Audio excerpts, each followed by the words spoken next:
Okay, so listen to his squad. Listen to his squad. I was having a moment there, not being able to properly think. Looking at his squad, that's how terrifying it is. Tapu Lele, yeah, it's allowed. Z Garchomp, Mega Venusaur, Infernape, Empoleon, Electros, Umbreon, Aerodactyl, Snorlax, Gothorita, and the Galacify. So yeah, very powerful squad. I do have some pretty cool checks to some of his mons, but okay, I guess if you haven't saw his week 6 match, you should see it. Come back because I'm about to spoil it. Okay, so he played Aki, coach of the Portland Crowbats, in week 6, and he lost 0-3, and he's going to be 6-1 coming into our match. We're 6-1, and the winner is basically going to be the number 2 or number 1, 2, or 3 team in the league, depending, on what happens. Probably number 1 or 2, depending on what happens in this battle. So yeah, lots riding on the battle, but not so much that I want to, in these next few matches, bring like my best sets. Like, we've got a pretty good win streak. We're sitting at 6-1, and we've got week 7, 8, 9, 10, and 11 to go, all against potential playoff contenders, teams that are likely to be in the playoffs. So we're not going to exactly be bringing our best sets the next few weeks. So that's noteworthy, and I think my opponents will have a similar mindset, especially the top tier players in the league right now, such as Aki, the Portland Crowbats, Jack, coach of the Sootopolis Swamperts, Skyrise in this battle, the Confusion, and he's sitting at 5-1 right now. So yeah, lots of 1 loss, 2 loss teams at this point, and the playoff race is tight, but like the top half of the league pretty much have secured their spots in playoffs, just not their actual seed yet. But the seeding isn't going to matter because this league takes top six records in the league and gives 1 and 2 a bye, and then 3, 4, 5, and 6 will play off against each other, and then advance to play 1 and 2, where the winners of that match will go on to the finals. So yeah, lots as much that is riding on this battle, gaining first place in the league potentially, or second place, whatever it may be, isn't as important as playoffs and finals. A big ass bus just went by. So, anyways, so I've explained my opponent's team. I have Tapu Koko, Mamoswine, Hoopa Unbound, Bronzong, Volcarona, Serena, Seismitoad, Mienshao, Mandibuzz, Mini Hippo, and Mega Garchomp, where our C-move users are Bronzong, Volcarona, and Mini Hippo. As you can see on screen, we've brought Tapu Koko, Hoopa Unbound, Bronzong, Mienshao, Mandibuzz, and Seismitoad to this battle. Pretty solid, I guess. Nice mixture of offense and defense in it. We're going to be bringing the Shikaberry on the Tapu Koko. It basically allows me to live any Earthquake from Garchomp that my opponent might want to go for. I have Nature's Madness because it's like my best way of hitting things like Mega Venusaur and Electros, and Snorlax to an extent. Thunderbolt is nice to spam against my opponent once things like that are gone, and Mega Garchomp is gone, but I do have Dazzling Gleam for that. I do have Taunt as well, as you can see on screen. It helps versus things like Mega Venusaur, Empoleon that might want to set up rocks, Umbreon that might want to pass off Wish, Snorlax that might want to set up Curse or something like that. Lots of different things like that.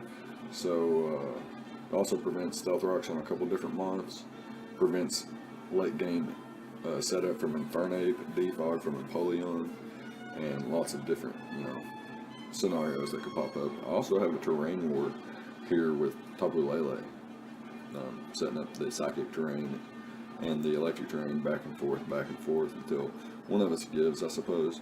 80 speed EVs and a timid nature outpaces Tapu Lele, Garchomp, and Infernape.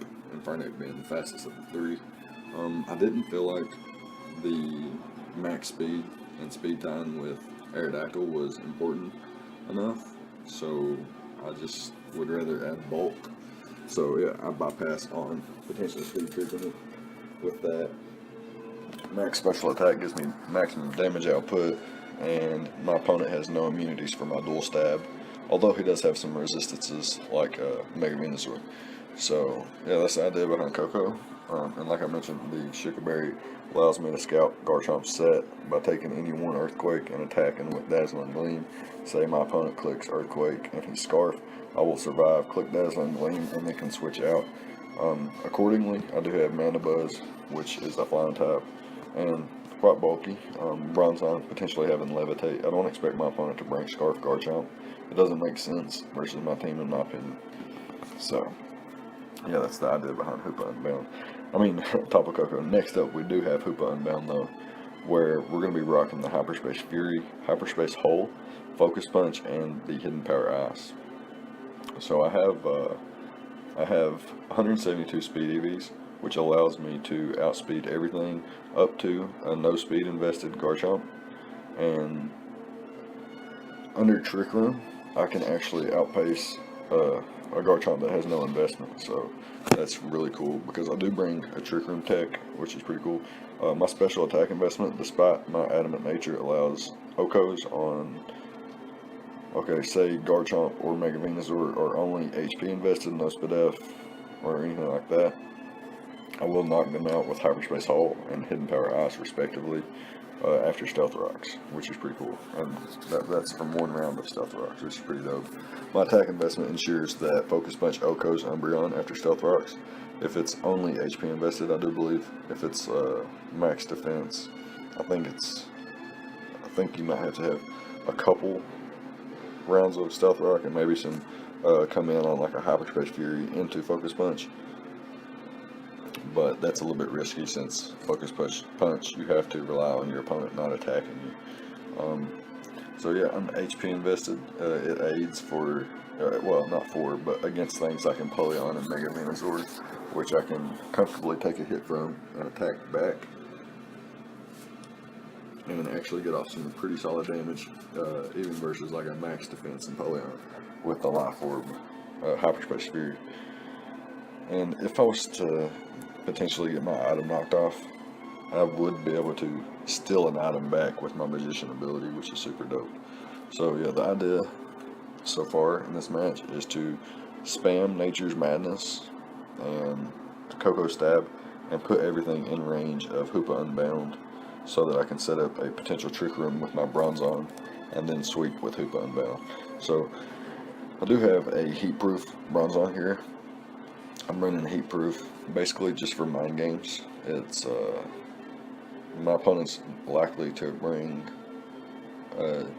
maybe Z Garchomp with Fire Fang or Flamethrower or something like that, and expecting me to be Levitate, and which would be immune to Earthquake and resist Dragon Stab. So my opponent might bring a Fire type attack to hit me with. It also helps against Hidden Power Fire Lele. So like if he has Choice Specs Lele, I can't be 2-hit KO'd with this set, which is great, because Lele basically has to lock itself into Shadow Ball. If it reveals Choice Specs Shadow Ball, then I can switch into Mana Buzz. However, if he doesn't, if he's anything else, I can take any 2 hits from Lele and then knock it out with Gyro Ball. Earthquake hits Infernape, it hits Empoleon as well, and Hidden Power Ice is there for the Garchomp. Mixed defenses allows me to take hits from Electros, Mega Venusaur, Garchomp, Lele. I can even take a Flare Blitz from Infernape thanks to my Heat-Proof ability. This thing sets up Trick Room and could potentially do work in the late game, or it could just put Hoopa Unbound in a solid position to do work. And like I mentioned, the mind games with my ability should come into play, I think. So next up we have Mienshao, which is a Choice Scarf Reckless variant. with U-turn, high jump kick, knockoff, and the hidden power ice. Max speed, max attack. Basically to avoid specific speed creeps from things like Infernape, and once things like Tapu Lele and Mega Venusaur on, I can basically just spam high jump kick. So Choice Scarf, Reckless, high jump kicks, putting in a lot of work there. Reckless does boost high jump kicks damage output, so that's nice. U-turn gets a little bit of chip on everything, can put Hoop Unbound or Coco in a position to pick up a kill, which is pretty solid. And I guess that's about it for me and Xiao. Really excited to use Skyrise against Skyrise. I'll tell you that though. Next up we have Mandibuzz, which is a foul play variant with Brave Bird. I do have the Brave Bird because he does have Infernape, he does have Golisopod and things like that. So we are max HP, max defense with the weak armor ability. So even though this, how can I word this? Okay, so this is a semi-check to Garchomp, Infernape, and other mons my opponent might want to bring in this matchup, such as like Umbreon, Snorlax, Gothorita, and things like that. This thing can just click Foul Play versus a lot of those mons can click Brave Bird. I could have brought Taunt, but I felt like with the way my offense is structured, I felt that I didn't really need Taunt. And I do have it on Coco, so it's not that big of a deal. I have Roost for longevity, Defog for things like Stealth Rocks to be removed, potential, I don't know if my opponent gets Sticky Webs. I don't think Golisopod gets Sticky Webs, and I don't think anything else on his team does either. So yeah, we was good on that. We do have the weak armor, so anytime we get hit by a physical type attack, our defense will be lowered, but our speed will be will rise. So we'll actually outpace Infernape after speed boost, as long as it's not Choice Scarf, and we'll be able to scare it out with Brave Bird, which is pretty dope. However, to semi-check Garchomp, I do have to already be in to not be 2-hit KO'd. If I come in on an attack and my defense is lowered, then a physically offensive Garchomp should be able to 2-hit KO me. So yeah, there's that, which is actually pretty scary. But like I mentioned, I do have Sugarberry on my Coco, Bronzong with the heat proof, so the mind game's there, and then I got the Foul Play to hit, Garchomp pre-taking the first hit. So yeah, that's the idea behind that. And next up we have our Seismitoad, which is a Rindo Berry, basically mixed defense to take on a mixed attacking Infernape. Well, maybe not a mixed attacking Infernape, but either variants of Infernape, but not a mixed attack, if that makes sense. So we got the Stealth Rock and the Scald, standard basically. And then we got the Toxic to hit things like Electros, Umbreon, Snorlax, Gothorita, Golisopod, etc. And we're packing Refresh because our opponent has Umbreon, which has the Synchronize ability and could potentially, if we click the Toxic and poison the Umbreon, and it synchronizes and poisons us, that could be problematic. So I don't want that to be a problem. So we're bringing the Refresh to heal ourselves. And yeah, that's basically the prep. I suppose we can hop into the battle now. Alright, so here we are with the replay, and my opponent chooses to bring the Tapu Lele, Garchomp, which is a potential Z-move user and likely Z-move user, Golisopod, Infernape, Electros, and the Umbreon. So yeah, pretty much everything we expected besides the Golisopod, and we brought the team that I mentioned in the builder just a few minutes ago, and yeah, so yeah, pretty exciting matchup. We can see that he only brings two Stealth Rockers, being Garchomp and Infernape. He has a couple Taunt users as well, which could potentially deter Stealth Rocks from something like Seismitoad or Bronzong on my team. Infernape is really solid against my team, especially like Choice Scarf variants. Garchomp is pretty solid against my team, however, he doesn't need to be Choice Scarf. He just needs to be more like a breaker type thing. It's really, really solid against my team. And then Tapu Lele is solid against any team. I do have Bronzong though, so, and I am EV to live like Spec Shadow Ball and Spec Hidden Power Fire and stuff like that. So, pretty interesting there. I do have Seismitoad lead, like guaranteed, like Stealth Rock lead. That's what I want to do. So I'm like so fearful of taunt that I actually don't lead with my Seismitoad. I instead lead with me and Xiao, and I'm gonna click U-turn, predicting this Infernape to be like a Sash lead with Stealth Rocks, taunt, Flamethrower, and Grass Knot or something like that. That makes a lot of sense against my team. And so I'm going to click U-turn here, but he actually goes for the U-turn, revealing Choice Scarf turn 1. So yeah, I'm going to click U-turn here. I'm going to end up taking Rough Skin damage from the Garchomp, and now I've got my Bronzong in. So I guess a couple different things I could do here. I could just click Gyro Ball. I could click Hidden Power Ice. I could click Trick Room. My opponent's going to switch out as I double into my Seismitoad, predicting him to switch out. So I'm predicting either the Golisopod or the Umbreon to come out here, and potentially even Electros. But if he did go to Electros, I wouldn't stay in because it could potentially have Giga Drain. And although I have the Rindo Berry, I want to save that for a potential Grass Knot on the Infernape. So I can click Toxic here. Well, first I'm going to set up my Stealth Rock, and that's unfortunate because getting my Stealth Rocks up first is bad because my opponent actually sets up a sub. So a little bit unfortunate there, even though like I'm faster. I could have poisoned this thing first and then got out my Stealth Rocks, especially if he clicked Substitute.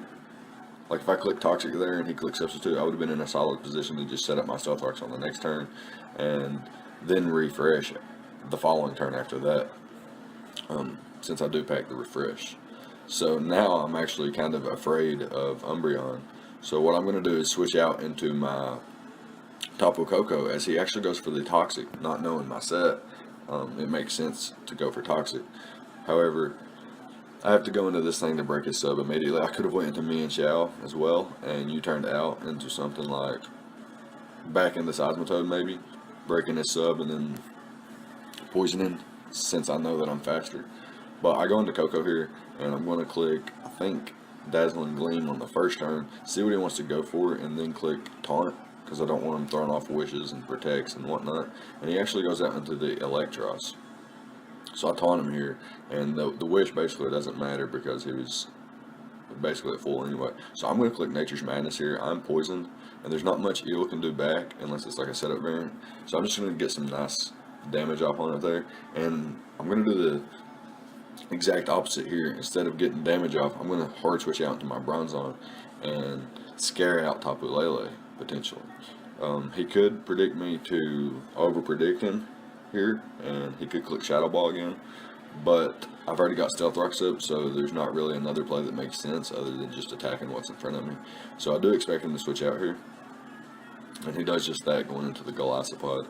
Had I carried Toxic on this thing too, that would have been really cool, because I could have hit the Golisopod better.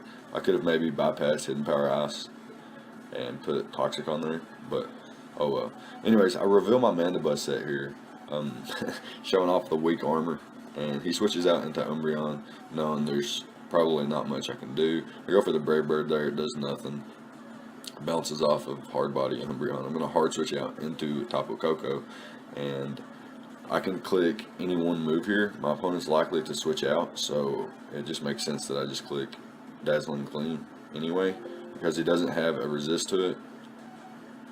And now he goes into Tapu Lele, and I want to see if this thing is scarfed, and he's not scarfed because I actually go first. Get off the Nature's Madness. It was my best, best attack to hit him with.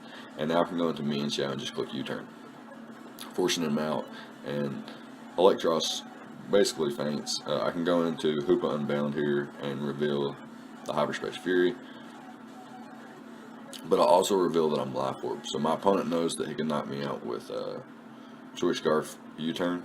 So I'm just going to go out into me and Xiao. He did reveal U-turn, or he did reveal Choice Scarf earlier in the match, so I know he's locked in the Stealth Rocks, and I know he's going to switch out here. So I'm going to click the Toxic, hoping to catch the Golisopod or the Garchomp or the Tapu Lele, or the Umbreon even, which is fine. And I do, it synchronizes, but I refresh as he wishes. So now, nice little war here going on, where he's going to wish, and I'm going to try to avoid being toxic again. Anyways, I'm going to switch out to Mandibuzz here, because I can roost up, I can scare this thing out with the taunt.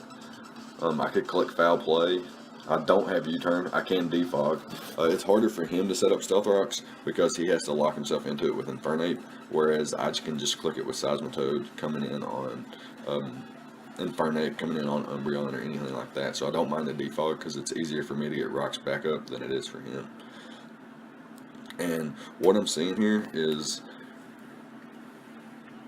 I can use, okay, I can use Hoopa to break down Golisopod and Umbreon, and I can use Bronzong to set up a Trick Room late game and potentially win with Foul Play Mandibuzz if Infernape's low enough, and Scarf Mienshao if I can get rid of the Infernape. Then the Infernape and the Golisopod, that is, I can win with Scarf Mienshao. So, I do pack the knockoff, I do pack the hidden power ice, and I do pack the high jump kick. Just have to be smart about what I lock myself into. So, now he's got his Tapu Lele in, I can just switch out to Bronzong here. He goes for the Moonblast and gets a special attack drop. Not a big deal. I'm just going to click Gyro Ball here. No need for me to overpredict. Getting rid of Lele helps out high jump kick spam and helps out Mandibuzz. So that's cool with me. He's going to go for the substitute here with the Golisopod as I switch out to my Mandibuzz. And luckily I'm packing Brave Bird once in my life on Mandibuzz. And actually going to be able to break the sub here. He's going to go for the Leech Life though. It's going to give me minus defense, but it's going to give me +2 speed, which is actually irrelevant in this matchup. I would have preferred to have been like an Overcoat Toxic variant, now that I see what's going on. But yeah, you can't change your sets mid-play. So he goes for the Aqua Jet here, trying to get the knockout, hoping that my defense was low enough. But it's actually not going to be the case, and I'm going to get some more chip off. And now I'm going to bring in my Seismitoad because I want to Toxic that thing. Yeah, really want to Toxic the Golisopod. It seems to be one of my best ways to defeat it now since Tapu Koko's gone.